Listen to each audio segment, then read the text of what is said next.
Mas no sábado eu fiz questão de ir ao centro da cidade.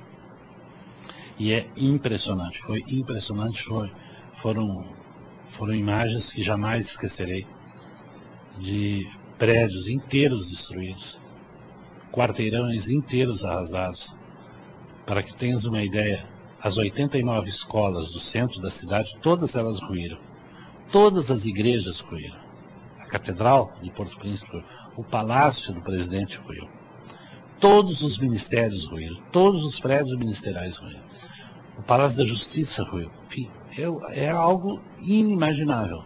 Sequer alguém cientificamente tentando fazer isso não conseguiria fazer.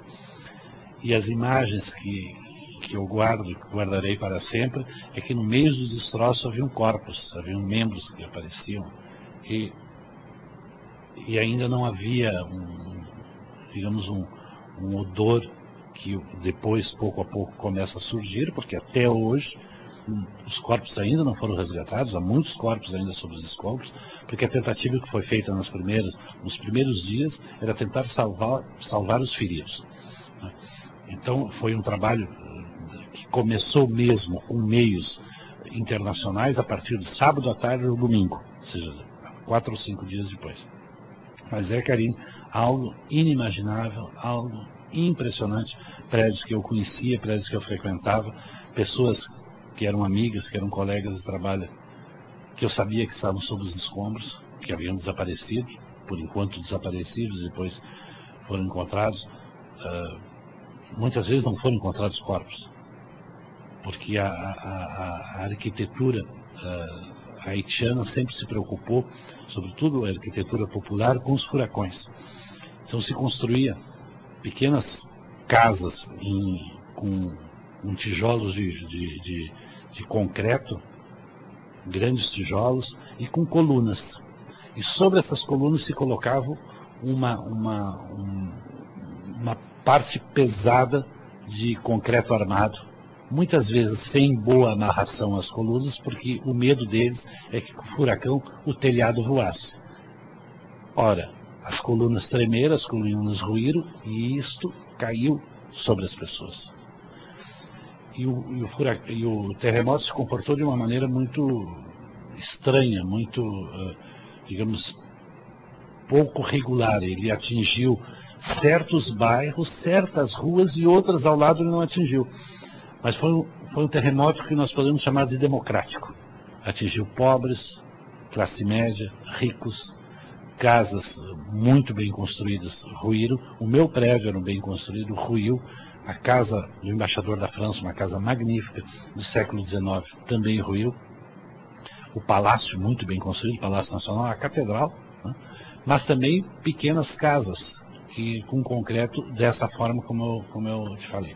Talvez o lumpenproletariado, os mais pobres entre os pobres, que vivem em Cité Soleil e que vivem em pequenas barracas com zinco e com madeira, esses não sofreram praticamente nada. Então foi um terremoto que abalou toda a estrutura de uma cidade que é o coração do Haiti, onde se concentra 40% da população.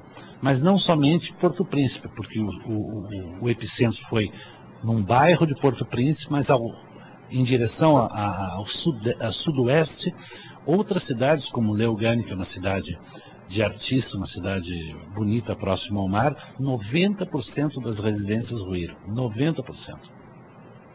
E uma outra cidade, que é a cidade mais turística do Haiti, que se chama Jacmel, também vários bairros sofreram avarias e ruíram, e o famoso mercado do século XVIII, o mercado de ferro, o mercado popular, também ruiu. Então foi algo que não se esperava e que foi de uma violência, como se fossem jogados 30, 40 bombas atômicas, bombas de Hiroshima, concentrado num local mais frágil das Américas, num local de grande concentração populacional, uma densidade demográfica muito elevada. Para que tenhas uma ideia, na região onde se encontra o epicentro, são 3 milhões de pessoas que vivem.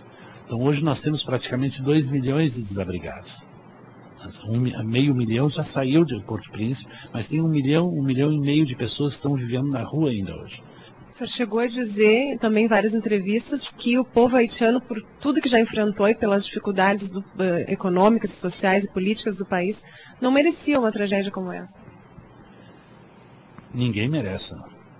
Ninguém merece algo que parece ser um castigo do demônio. Não podes provir de outra força quando tu vês milhares de crianças, milhares de bebês que hoje são ou mortos ou amputados.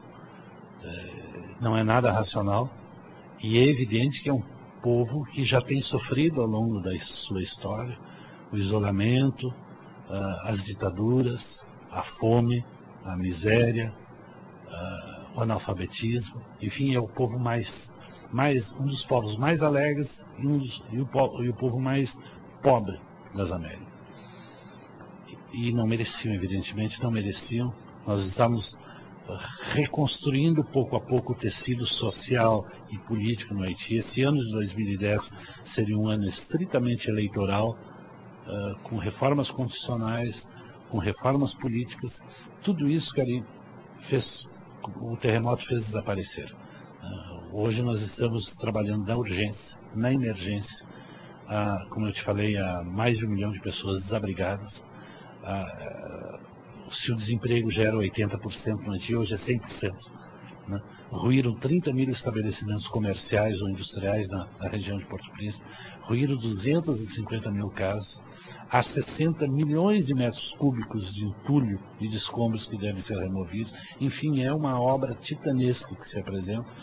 Mas, apesar disso, eu vejo, antes de sair do Haiti agora, eu vi de vez em quando aparecer um sorriso.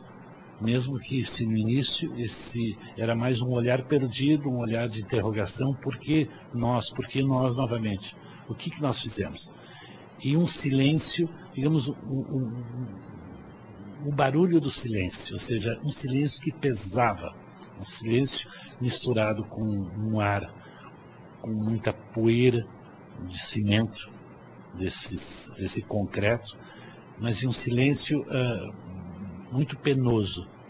E, ao mesmo tempo, a impossibilidade que as autoridades, quem deveria fazê-lo, de recolher os cadáveres. Então, há cenas que jamais esquecerei de cadáveres colocados em cima de uma tábua, numa esquina, no meio da rua, para que alguém passe e que leve esse cadáver. Houve também o aviso que, caso não fosse possível recolher os cadáveres, que as pessoas não sabiam o que fazer com os cadáveres, que levassem eles em direção aos cemitérios. Então havia montanhas de cadáveres nos cemitérios, na entrada dos cemitérios, e que as pessoas colocavam pneus, colocavam gasolina e faziam uma fogueira, queimavam os cadáveres. Então é uma violência muito grande feita à cultura haitiana, que é uma cultura que tem um enorme cuidado espiritual com o morto, com o falecido. E que os ritos em torno da morte são ritos extremamente complexos, extremamente longos, por vezes. Um velório dura 30 dias, há sempre uma vontade de acompanhar o máximo possível. Se faz, inclusive, a morte no Haiti é algo como se fosse um nascimento ou um casamento. Se faz um book, se faz um filme, se tiram fotos, né, para marcar justamente isso com dignidade. Esta vez foi exatamente o contrário. O haitiano teve que se desvencilhar da sua própria cultura para tratar desse violento choque que foi esse terremoto. Bem, então, sobre a cultura também, sobre a conjuntura política, econômica e histórica do Haiti, nós vamos continuar falando com o professor Ricardo Saitenfuss no próximo bloco.